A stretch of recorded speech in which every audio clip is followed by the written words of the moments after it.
Kumar. Welcome to Marine Tutor Marine Engineering Lectures. This is our 6th lectures on basics electricals and marine electrical technology. In this lectures, we will going to deal with one beautiful concept, that is what is phase sequence and why it is needed on board ships. मैं कुछ आपको examples भी बताऊंगा on board ships से relate करके. Okay, and this topic is mostly always and frequently asked by interviewer in your TME interview, class 4 orals, ETO exams and orals, and most importantly in your GME interview. Okay, so इसलिए मैं इस topic पर बात करूंगा. So as an engineer you should know this, what is phase sequence. Okay, so this question is mostly asked by your interviewer or surveyor. So how can we define phase sequence? Suppose in polyphase system, you know what is polyphase? More than one phase. Okay, you heard about the term single phase, three phase. So that three phase refers to polyphase system. Clear? RYB. Class 8 9th में भी पढ़ा. Okay, so in polyphase system, the order in which voltage reaches their respective peak value is called phase sequence. ये definitions आपको video के and तक clear हो जाएगी. Okay, हम स्टार्ट करते हैं. What is phase sequence? तो हम लोगों ने क्या बोला? इन polyphase system means more than one phase, that is three phase. RYB.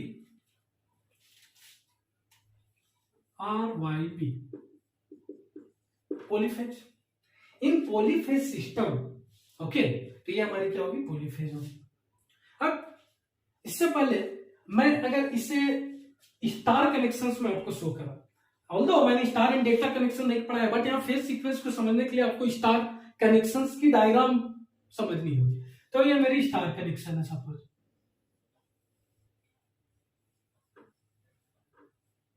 ये हमारी स्टार कनेक्शन है. एग्री?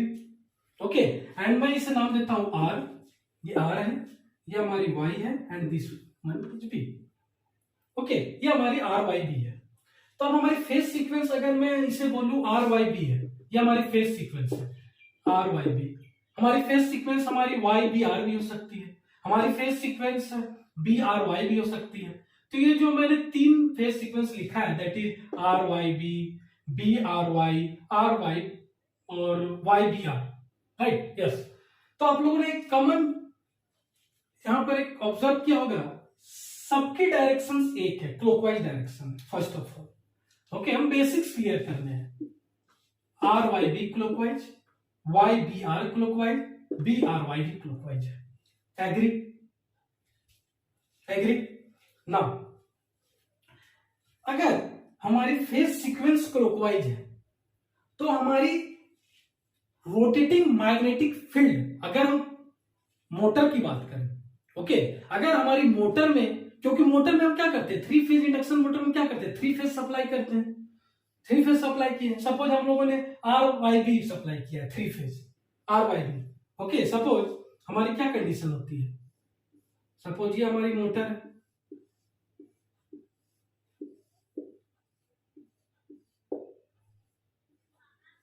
ये हमारी आर वाई बी है. थ्री फेज सप्लाई, हम लोगों ने थ्री फेज सप्लाई किया आर वाई बी, मीन्स हमारी डायरेक्शंस क्या है, क्लॉकवाइज. अगर हम लोगों ने मोटर में थ्री फेज सप्लाई किया और वो हमारी three phase supply R Y B sequence पे, मीन्स हमारी क्लॉकवाइज है, तो हमारी मोटर के अंदर हमारी क्या प्रोड्यूस होगी, रोटेटिंग मैग्नेटिक फ्लक्स प्रोड्यूस होती है. जैसे ही आप इलेक्ट्रिकल एनर्जी मोटर को सप्लाई करते हो तो ओके, बेसिक्स कॉन्सेप्ट्स पे मैं आऊंगा, बट उससे पहले फेज सीक्वेंस समझना बहुत जरूरी है. अब हमारी आर वाई बी हम लोगों ने थ्री फेज सप्लाई किया है मोटर को, हमारी मोटर में इलेक्ट्रिकल एनर्जी कंज्यूम किया मोटर ने. अब हमारी मोटर में रोटेटिंग मैग्नेटिक फ्लक्स प्रोड्यूस होगी, but the direction of rotating magnetic flux is same as the direction of phase sequence. Means हमारी रोटेटिंग मैग्नेटिक फ्लक्स की भी डायरेक्शन क्लॉकवाइज होगी, नो डाउट. अगर हमारी रोटेटिंग मैग्नेटिक फील्ड की direction clockwise है, then हमारी टॉर्क डेवलप ऑन मोटर भी हमारी क्लॉकवाइज होगी. टॉर्क डेवलप ऑन मोटर भी हमारी क्लॉकवाइज होगी, means it refer to rotor. Okay, running components हमारी मोटर में रोटर होती है, वो सारी चीजें मैं बताऊंगा. ओके, हमारी क्लॉकवाइज होगी. तो हमारी जो रोटेशन मोटर की, अब रोटेशन, इस मोटर में हमारी रोटर है, अब उसकी जो रोटेशन होगी वो भी हमारी क्लॉकवाइज होगी, ये मोटर की rotation. R Y B direction clockwise. Electrical energy हमारी मोटर में सप्लाई हो चुकी है, जिससे हमारी रोटेटिंग मैग्नेटिक फील्ड प्रोड्यूस होगी, एंड रोटेटिंग मैग्नेटिक फील्ड की direction clockwise, same as direction of phase sequence. अगर हमारी रोटेटिंग मैग्नेटिक फील्ड की डायरेक्शन क्लॉकवाइज है तो हमारी टॉर्क डेवलप ऑन रोटर वो भी हमारी क्लॉकवाइज होगी। अगर हमारे torque develop on rotor clockwise है तो रिमेंबर वन थिंग, ओके, हमारी रोटर की टॉर्क, ओके, अगर क्लॉकवाइज है तो हमारी मोटर की रोटेशंस भी हमारी क्लॉकवाइज होगी। इन मोटर दोनों की डायरेक्शन सेम होती है, बट इन जनरेटर ऑपोजिट होती है, लास्ट वीडियो में मैंने बताया था, ओके। ये भी हमारी क्लॉकवाइज होगी, ओके। सो सी सारे लेक्चर्स मेरे देखते जाओ। अगर आप डायरेक्टली उठाकर फेज सीक्वेंस देखोगे, है ना, फिर आपकी प्री रिक्विजिट अल्टरनेटर भी क्लियर नहीं है। जैसे मैंने अभी बोला, अल्टरनेटर जनरेटर्स में हमारी उल्टा होती है, torque direction and rotation of alternator भी ऑपोजिट होती है, आपको समझ में नहीं आएगी। सारी वीडियो देखो, ओके, इतनी आपको क्लियर है ना। सी ना, अगर मैं बोलूं मैं फेज क्या कर रहा हूं, चेंज कर रहा हूं, ओके, मैं फेज चेंज कर रहा हूं। अगर मैं फेज ऐसे कर दूं तो हमारी क्या होगी ये सीक्वेंस, वाई आर बी। मैंने फेज इसमें चेंज कर दिया, अब हमारी फेज वाई आर बी हो गई है। Y R B direction anti clockwise, means जो भी हमारी इलेक्ट्रिकल एनर्जी हम सप्लाई कर रहे हैं with the help of three phase, okay, three phase. अब जो हमारी थ्री फेज की सीक्वेंस हमारी क्या है, एंटी क्लॉकवाइज। तो हमारी मोटर के अंदर जो रोटेटिंग मैग्नेटिक फील्ड जनरेट होगी वो हमारी कैसे होगी, अगेन वो हमारी क्या होगी, direction of sequence, phase sequence, that is anti clockwise, okay. अब कैसे हमारी रोटेटिंग मैग्नेटिक फील्ड जनरेट हो रही है, सारी कंपोनेंट, इंटरनल कंपोनेंट जो होगी उसकी वर्किंग प्रिंसिपल होगी, हमारी आने वाली फ्यूचर लेक्चर्स में होगी। Clear now, okay. Phase sequence anti clockwise, rotating magnetic field generate anti clockwise हो रही है। Tell me direction of torque anti clockwise, torque direction anti clockwise, direction of motor anti clockwise. पहले ही मैंने बोला था, रिमेंबर, जो हमारी टॉर्क की डायरेक्शन होती है वही हमारी मोटर की रोटर की डायरेक्शन होती है। क्लियर हो गए ना, इतने क्लियर है कि नहीं, इतने क्लियर है। अब हम बात करेंगे इसकी वेवफॉर्म पे। बिगिनिंग फर्स्ट लेक्चर्स में मैंने आपको वोल्टेज करंट वेवफॉर्म सारी बताया था, ओके, मैं तो फिर से मैं ये चीजें नहीं बताऊंगा, ओके। सो ये हमारी वेवफॉर्म है। अगर मैं आर फेज की, ओके, तो सपोज ये हमारी आर फेज की होगी वेवफॉर्म, आप देख सकते हो, ओके, ये हमारी आर फेज है, okay.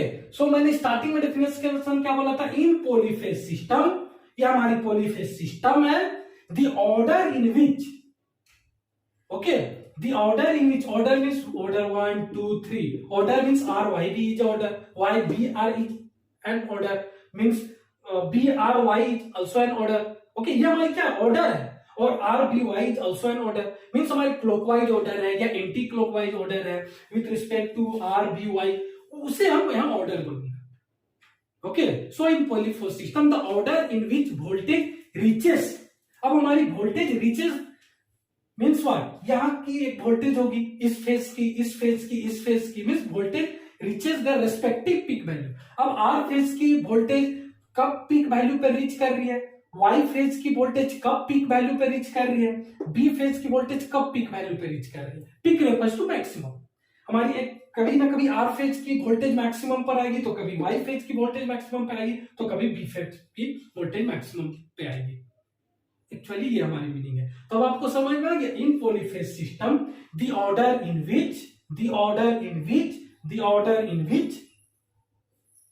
Okay, in polyphase system the order in which voltage reaches their respective peak value is called phase sequence. अब मैं आपको बताता हूं, ये मैंने आर की लिखा, सपोज मैं आर से स्टार्ट कर रहा हूं, ओके, आर से स्टार्ट कर रहा हूं सपोज।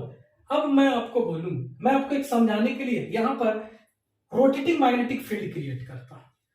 इस सिस्टम में मैं रोटेटिंग मैग्नेटिक फील्ड कैसे क्रिएट होगी, अगर मैं यहां पर मैग्नेट इंट्रोड्यूस कर दूं, अगर मैं यहां पर मैग्नेट इंट्रोड्यूस कर दूं और इस मैग्नेट को अगर मैं रोटेट करूं तो हमारी रोटेटिंग मैग्नेटिक फील्ड इस पॉलीफेज सिस्टम में जनरेट होगी। एग्री और नॉट? एग्री? सेम हमारी मोटर में होती है, इलेक्ट्रोमैग्नेटिक इंडक्शन प्रिंसिपल होती है। ओके, सारी चीजें बताऊंगा 3 फेज इंडक्शन मोटर में। अभी यहां पर कॉन्सेप्ट का, यहां पर हम लोगों ने मैग्नेट इंट्रोड्यूस किया, अगर मैग्नेट को मैं रोटेट करूं तो हमारी रोटेटिंग मैग्नेटिक फील्ड जनरेट होगी या नहीं? एग्री? नाउ सपोज अब मैं बोलूं कि हमने मैग्नेट को, ये हमारी मैग्नेट है, मैग्नेट को अगर मैं बोलूं क्लॉकवाइज रोटेट करता हूं तो सबसे पहले मैग्नेट कहां रीच होगी?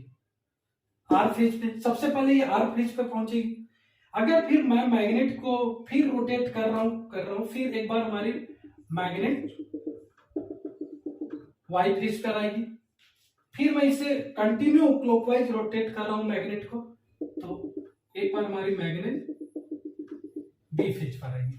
इतनी क्लियर है? एंड अब बताओ मुझे, मैं एक बैलेंस्ड सिस्टम लेकर चल रहा हूं, जहां पर बैलेंस सिस्टम में जो हमारी आर वाई बी जो है 120 डिग्री सेपरेट है।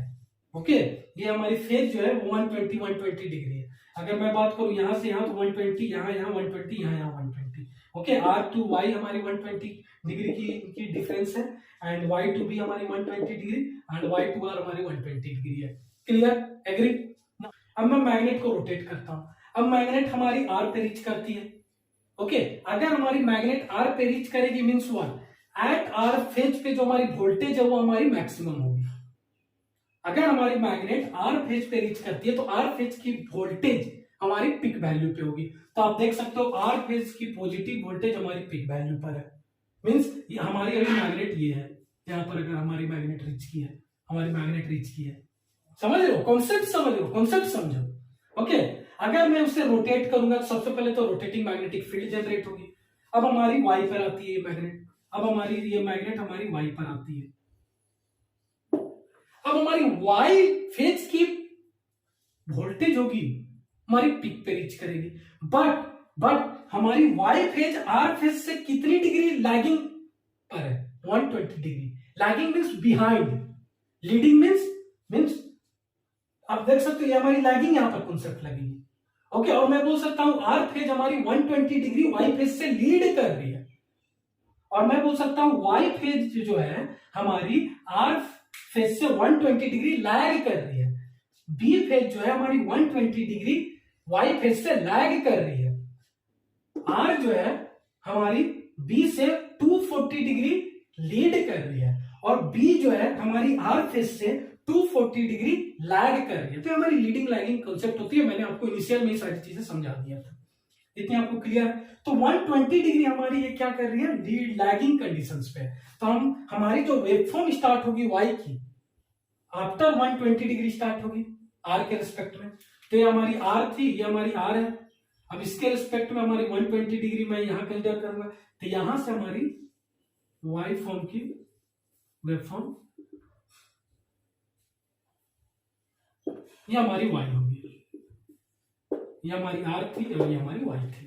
ओके, अब मैं मैग्नेट को कंटिन्यू रोटेट कर रहा हूं। ओके, अब हमारी आर फेज पे रीच की, वाई फेज पे रीच की, अब हमारी मैग्नेट बी फेज पे रीच करेगी। ओके, ये हमारी बी फेज है। ओके, ये हमारी 1 थी, हमारी 2 थी, हमारी 3 होगी। नाउ अब जो हमारी बी है, आप बोल सकते हो बी फेज जो है वाई फेज से 120 डिग्री लैग कर रही है। यहां 120 डिग्री हमारी लैग कर रही है 120 डिग्री, या सेकेंड वर्ड में हम ऐसे बोल सकते हो जो बी फेज है आर फेज से 240 डिग्री हमारी लैग कर रही है। क्लियर है? अब हमारी आप बताओ B phase with respect to R 240 के बाद हमारी वेवफॉर्म ड्रॉ करना स्टार्ट करेंगे, but with respect to Y हमारी 120 डिग्री के बाद हम वेवफॉर्म इसकी ड्रॉ करेंगे। अब आप देखो ये हमारी वाई थी, हमारी वाई यहां से स्टार्ट हुई है, अब हमारी मैं इसे 120 डिग्री मानकर चल रहा हूं। ओके, अब हमारी स्टार्ट होगी बी की। ओके, तो ये हमारी क्या होगी आर वाई बी। अब मैं बोलूं आर फेज की पीक वोल्टेज आप बताओ, तो आप इसे V1 बोलोगे, अब मैं बोलूंगा वाई फेज की आप पीक वोल्टेज बताओ, तो आप बोलोगे इसे V2 है। अब मैं बोलूंगा बी फेज की पीक वोल्टेज बताओ, पॉजिटिव पीक वोल्टेज, ये V3 है। अब आप मुझे बताओ, अब आप मेरी फर्स्ट डेफिनेशंस पे आओ जो आपको इंटरव्यू में बोलनी है। क्या डेफिनेशंस इंटरव्यू बोलनी है? In polyphase system RYB, in polyphase system the order in which, order may be RYB, order may be BRY, order may be YBR, it may be RBY, it may be BYR, it may be YRB. In polyphase system, in the order in which voltage reaches their respective peak value is called phase sequence. Clear हो गई या नहीं? Okay अगर मैं आपको बोलूं इसको anti clockwise, अगर मैं कंडीशन लू RBY, तो यहां पर ये हमारी क्या होगी? R होगी, ये R होगी, ये B होगी, ये Y होगी। अगर मैं आपको बोलूं BYR, तो इंस्टेड ऑफ R ये हमारी B होगी, इंस्टेड ऑफ I ये हमारी Y आएगी, ये हमारी R होगी। फिर sequence simple. In polyphase system the order in which voltage reaches their respective peak value is called simple phase sequence. इतनी आपको क्लियर है? नाउ इन ऑनबोर्ड सीक्वेंस की क्या यूज होती है? सपोज आप लोगों ने एक सेंटेंस सुना होगा, पैरेललिंग ऑफ अल्टरनेटर। एक हमारी इनकमिंग अल्टरनेटर होती है और एक हमारी रनिंग अल्टरनेटर होती है। अगर जब हम अल्टरनेटर को पैरेलल करते हैं तो कुछ कंडीशंस होती है, that is called conditions of paralleling of alternator. क्या क्या कंडीशंस होती है आप नीचे कमेंट बॉक्स में आप कमेंट करो, मैं एक कंडीशंस बताऊंगा, दैट इज फेज सीक्वेंस। तो जो हमारी एग्जिस्टिंग होती है दैट इज रनिंग अल्टरनेटर, और हम एक और अल्टरनेटर को क्या कर रहे हैं, उसके मींस पैरेललिंग कर रहे हैं, दोनों को पैरेलल ऑपरेशंस पे हम ला रहे हैं। तो जो हमारी इनकमिंग अल्टरनेटर होगी और जो हमारी एग्जिस्टिंग और रनिंग अल्टरनेटर होगी उसकी फेज सीक्वेंस सेम होनी चाहिए। तो हम पर हमारी एक फेज सीक्वेंस इंडिकेटर होती है। तो आपको फेज सीक्वेंस पता होनी चाहिए, तभी तो आप ऑनबोर्ड शिफ्ट में ये सारी एप्लीकेशंस कर पाओगे। इतनी क्लियर है? Now second thing, onboard shift में डिफरेंट पंप्स होते हैं, such as sea water pump, jacket cooling water pump, okay, और भी general service pump, fire pump, emergency pump. Okay, तो सम ऑफ द पंप जो होती है वो हमारी क्या होती है, कपल्ड होते हैं मोटर से। एंड एनी हाउ आपकी मोटर्स जो होती है बर्नआउट हो गई। ओके, मैं मोटर की ट्रबल शूटिंग में बताऊंगा कौन कौन सी हमारी कंडीशंस होती है जहां हमें मोटर्स की रिप्लेसमेंट की जरूरत होती है। ओके, बर्नआउट हो गए तो आप क्या करोगे, मोटर्स को चेंज करोगे। तो मोटर की डायरेक्शंस क्लॉकवाइज थी। ओके, तो मींस हमारी मोटर्स की डायरेक्शंस हमारी क्लॉकवाइज थी, तो आप वहां पर हम डायरेक्शंस ऑफ मोटर हम चेक करते हैं। ओके, अगर हमारी न्यू मोटर्स अगर हम इंट्रोड्यूस करें तो उसकी भी डायरेक्शन क्लॉकवाइज होनी चाहिए, तो हम फेज सीक्वेंस से हम पता कर लेते हैं। ओके, फेज सीक्वेंस से हम चेक करेंगे। ओके, जो हमारी क्लॉकवाइज होगी वो हमारी फेज सीक्वेंस होगी। इतनी आपको क्लियर है? तो ये हमारी ब्यूटीफुल कॉन्सेप्ट्स होती है फेज सीक्वेंस में, और ये कॉन्सेप्ट्स बहुत इंपॉर्टेंट है आपके इंटरव्यू पॉइंट ऑफ व्यू से, बहुत इंपॉर्टेंट है। All accepted surveyor and interviewer answer. Okay, so अगर आपको वीडियो अच्छा लगा तो please like, comment, share, subscribe करें। ओके, एंड सेकेंड थिंग, आप नीचे कमेंट बॉक्स में आप कमेंट करें ये आपके लिए कितनी इंफॉर्मेटिव है। ओके, एंड आप मुझे रिकमेंड करें और कौन कौन सी मुझे वीडियो लानी चाहिए, बट मैं सीक्वेंसली मैं खुद तो लाऊंगा ही, बट आपकी भी रिकमेंडेशंस बहुत जरूरी है। ओके, मुझे फीडबैक दें and stay tuned, stay connected. Let's learn and grow together with Marini Tutor. Thank you.